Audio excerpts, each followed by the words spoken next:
de YouTubers qui rejoignent la NFL. Ravi d'être ici, et quel meilleur endroit que les Cleveland Browns. Des robots qui prennent le contrôle. Ce robot fait simplement partie de la NFL.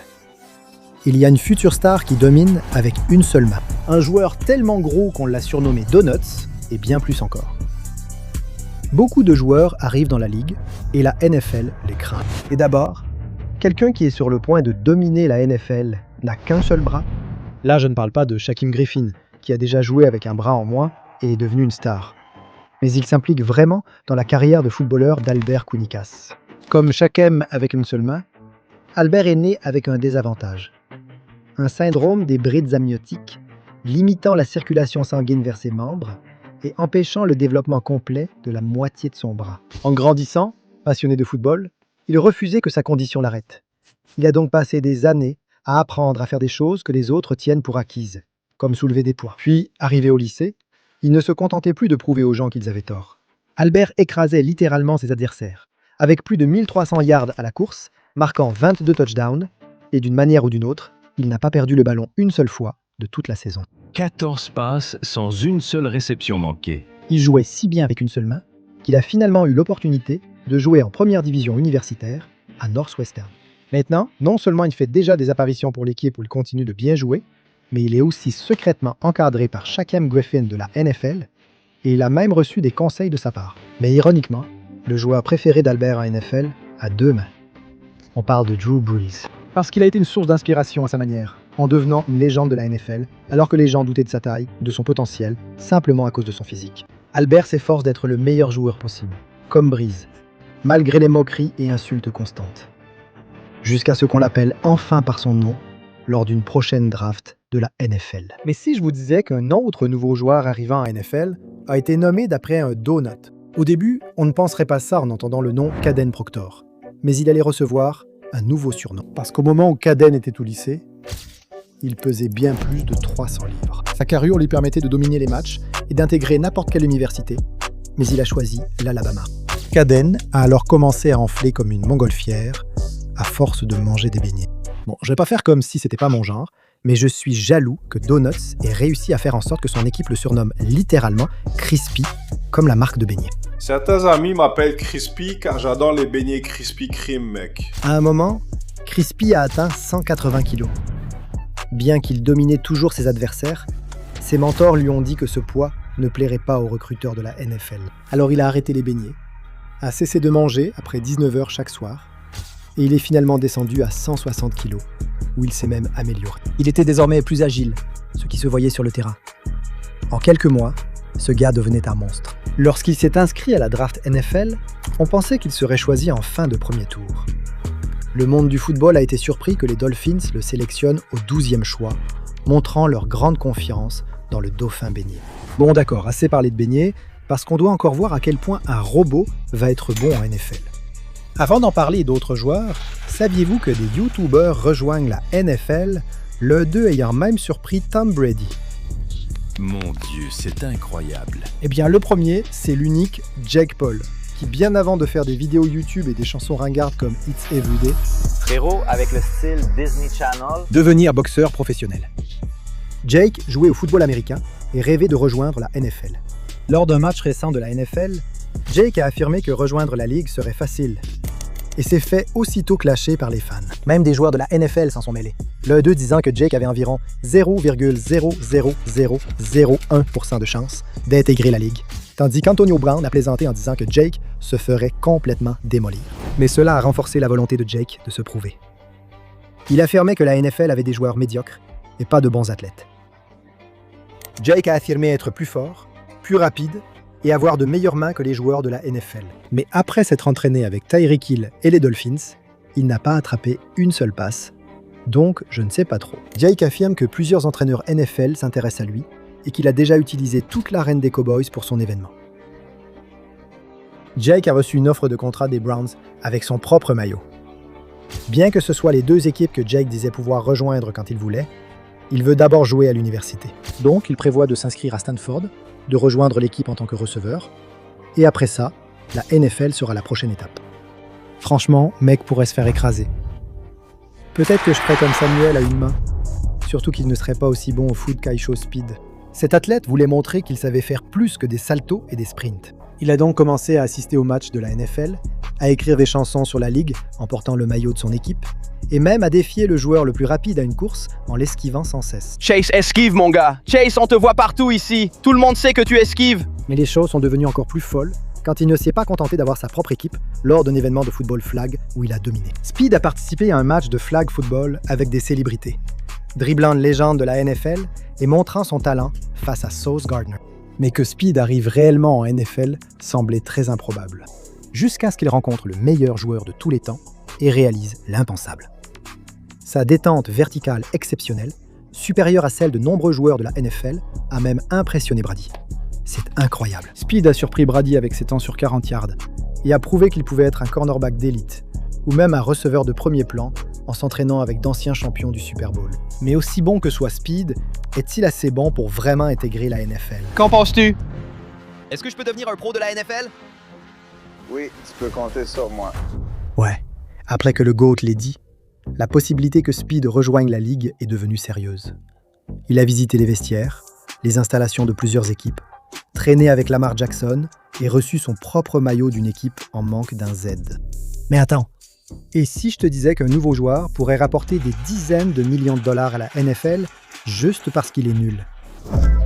Eh bien, même s'il devait à l'origine s'appeler Axel, ses parents l'ont en fait nommé Général Booty. Et oui, il a commencé à jouer quarterback, mais il n'a jamais été considéré comme une star, ce qui explique sans doute pourquoi il a fréquenté 4 lycées différents. Il gardait quand même de grands espoirs. Après avoir bien joué, il a finalement obtenu une place à Oklahoma, où son nom est vite devenu l'un des plus grands mèmes du football universitaire. Il y a un nouveau général en ville. Les gens ont cru que le visuel de l'annonce comportait une faute ou une blague, mais ce n'était pas le cas. Même si intégrer une grande université facilitait son accès à la NFL, il a eu peu d'opportunités et est donc revenu dans une petite université. C'est là que M. Booty tente encore de prouver sa valeur pour espérer signer un contrat NFL. S'il réussit, ses produits dérivés seront en rupture de stock partout, juste pour le même. Il vend déjà des sous-vêtements à son nom. Et je veux dire, Gigi Lo a porté son maillot, donc je sais que ses produits NFL feront gagner des millions à la Ligue. Mais si je vous disais que Patrick Mahomes a été cloné? Eh bien, c'est ce que les gens pensaient lorsqu'un nouveau joueur a changé toute son identité juste pour le copier. Il semblait que depuis sa naissance, Dylan Raiola était destiné à rejoindre la Ligue. Parce que son père, Dominique, a joué 14 saisons en NFL. Au lieu d'imiter son père, Dylan a joué quarterback et ressemblait à ça au lycée. Avec le temps, en voyant Mahomes dominer la NFL, il a pensé que pour jouer comme lui, il fallait littéralement devenir Mahomes. Il a commencé à porter le numéro 15, tout comme Mahomes. Il s'est fait la même coupe de cheveux bouclée, a laissé pousser la même barbe et porté les mêmes lunettes de soleil. Il a aussi copié les échauffements, lancers latéraux et signaux de main de Mahomes avant le snap, bien qu'il ait tout nié. J'ai cette coupe de cheveux depuis la 6e ou 5e. À l'époque, je connaissais même pas Mahomes. Beaucoup ont trouvé ça nul et ont dit que la lèche devait cesser. Sois toi-même, mec. Certains ont même dit des choses impossibles à répéter sur YouTube. On voyait bien que Mahomes s'était agacé par tout ça. Parce qu'après avoir vu l'équipe de Dylan se faire écraser lors d'un match, il a posté que le gamin devrait arrêter d'agir comme lui maintenant. Mais essayer de devenir un clone de Mahomes a en fait porté ses fruits. Parce qu'il a commencé à jouer suffisamment bien pour qu'il a récemment rejoint Oregon, où il porte le numéro 8. Un numéro considéré comme spécial, puisque les 2 derniers joueurs à l'avoir porté sont tous les 2 allés en NFL. Avec encore une année à l'université, Dylan a de bonnes chances de se présenter à la draft après la saison prochaine. Et on pourrait avoir 2 Mahomes dans la ligue. Mais ces gars-là avaient beaucoup d'expérience en football américain. Tu dois voir ce joueur incroyable, qui a été drafté en NFL sans avoir joué une seule fois au football américain de toute sa vie. Voici Oumar Bernard, dont le parcours vers la NFL a commencé au Nigeria, où le football américain n'était même pas le sport dont il rêvait. Il a grandi en jouant au basket et atteint 1,95 mètres pour plus de 135 kilos. On aurait dit qu'il était destiné à devenir le prochain Shaquille O'Neal, croisé avec Giannis Antetokounmpo. Mais peu de temps après, c'est là qu'une ancienne légende de la NFL a invité Bernard à l'un de ses camps en Afrique. Après l'avoir vu, il lui a dit d'arrêter le basket pour jouer avec un autre ballon. Alors Bernard a pris le plus grand risque de sa vie, laissant tout derrière lui, et a commencé à apprendre le football complètement à partir de zéro. D'une façon ou d'une autre, il a attiré l'attention du programme International Player Pathway de la NFL. Bernard s'est alors présenté au test, où ça a été complètement dingue. Avec plus de 300 livres, il a sauté à 39 pouces de hauteur et n'a que 6% de masse grasse. Plus de 300 livres, j'ai jamais vu personne faire ça. Il a donc une chance de réaliser quelque chose d'exceptionnel. Et même s'il n'a jamais joué une seule action réelle dans un match organisé, l'une des plus grandes surprises a eu lieu lors de la draft NFL 2026. Avec le 251e choix, les Philadelphia Eagles l'ont sélectionné et on s'attend à ce qu'il surprenne le monde en tant que rookie. Mais même lui, on ne s'attend pas à ce qu'il surprenne le monde autant que ce prochain joueur qui arrive en NFL et qui est censé devenir le prochain Tom Brady. Adolescent, Fernando Mendoza pensait cela impossible, car il n'était qu'une recrue 2 étoiles en sortant du lycée et s'était engagé à Yale, une université pas réputée pour le football. Mais avec le temps, il a rejoint Indiana, une université sans titre national ni vainqueur du trophée Heisman. Mais tout a changé.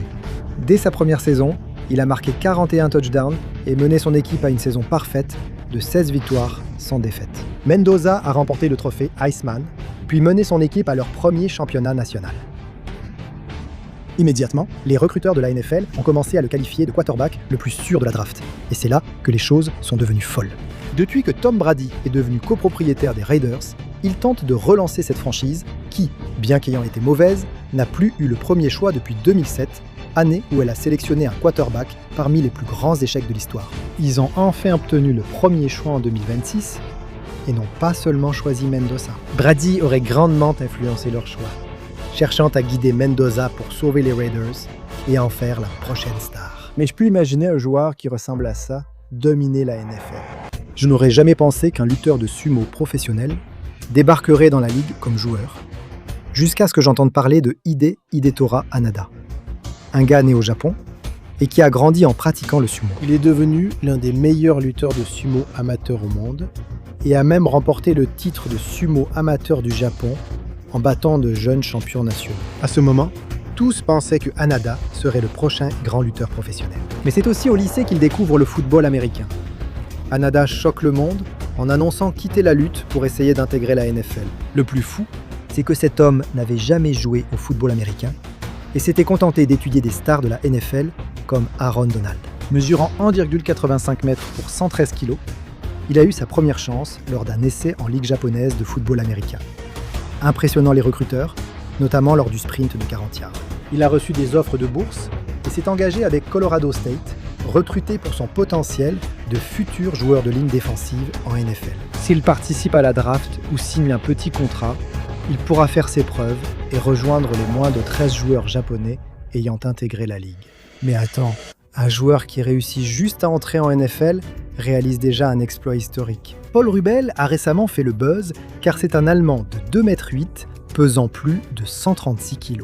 Il domine ses pairs et était réputé pour terrasser ses adversaires avec une aisance déconcertante. Ainsi, des universités du pays voulaient lui offrir une chance pour sa taille et il a rejoint l'UCF, où il a enfin été titulaire sur la ligne offensive.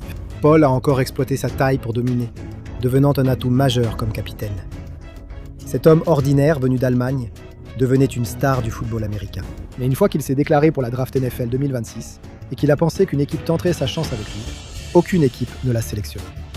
Ce qui, pendant un instant, a fait penser à Paul que tout ce pourquoi il avait travaillé pourrait ne servir à rien. Jusqu'à ce qu'il reçoive un appel des Buccaneers, qui non seulement l'ont signé, mais ce geste a poussé les experts à considérer que c'était la meilleure signature d'agent libre non drafté jamais réalisée par l'équipe.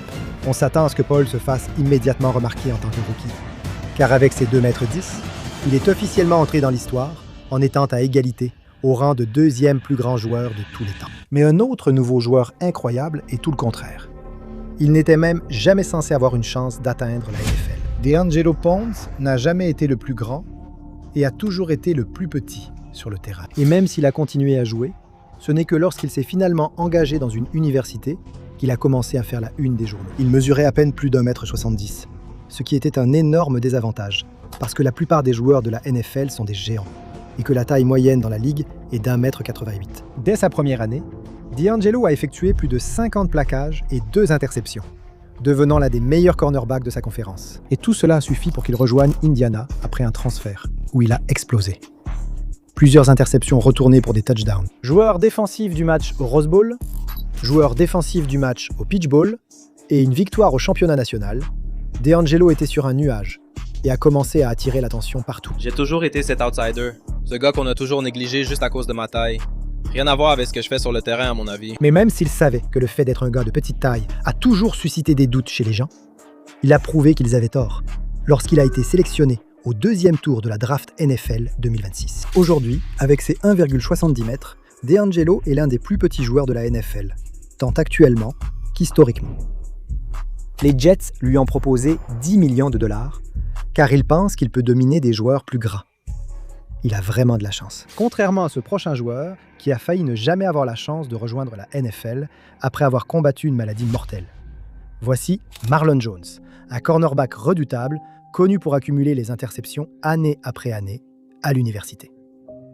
Les recruteurs pensaient qu'il était enfin prêt pour une compétition supérieure dans une université plus réputée et qu'il finirait en NFL. Jusqu'au jour où, sans prévenir, les médecins ont découvert quelque chose de mortel. Ils lui ont annoncé une terrible nouvelle.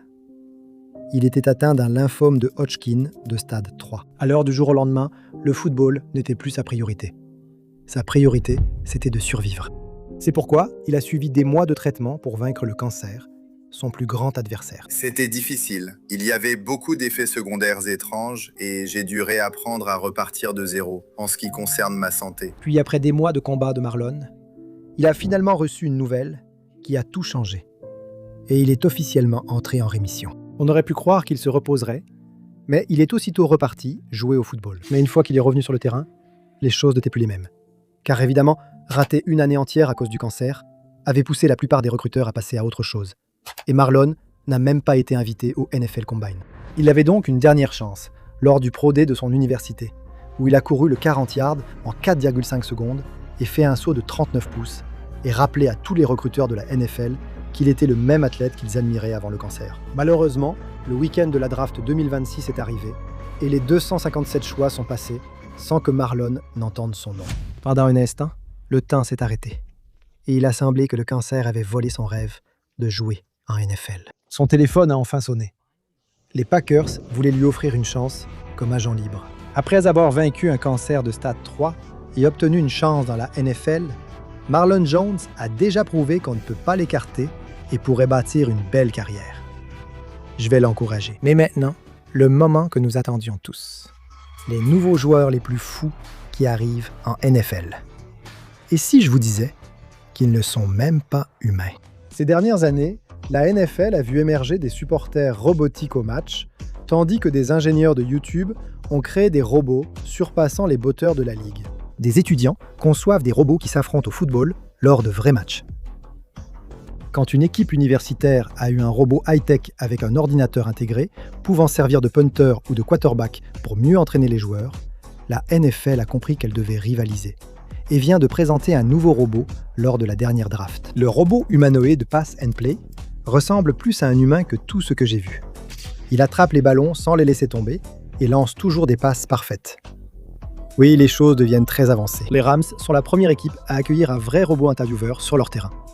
Ne soyez donc pas surpris si les matchs NFL ressemblent bientôt à cela. La NFL envisagerait déjà de faire venir des arbitres robots pour les matchs. Qu'est-ce qu'elle devient, mec? C'est pour ça que je suis plus fan du passé de la NFL. Parce que quand il s'agissait des joueurs qui étaient le premier choix de la draft, comparé à ceux qui devenaient les meilleurs joueurs de leur draft, c'était toujours un vrai combat dans cette vidéo. Donc, j'y vais. Je suis sûr que toi aussi. Autant t'abonner pendant que tu y es et puis clique dessus.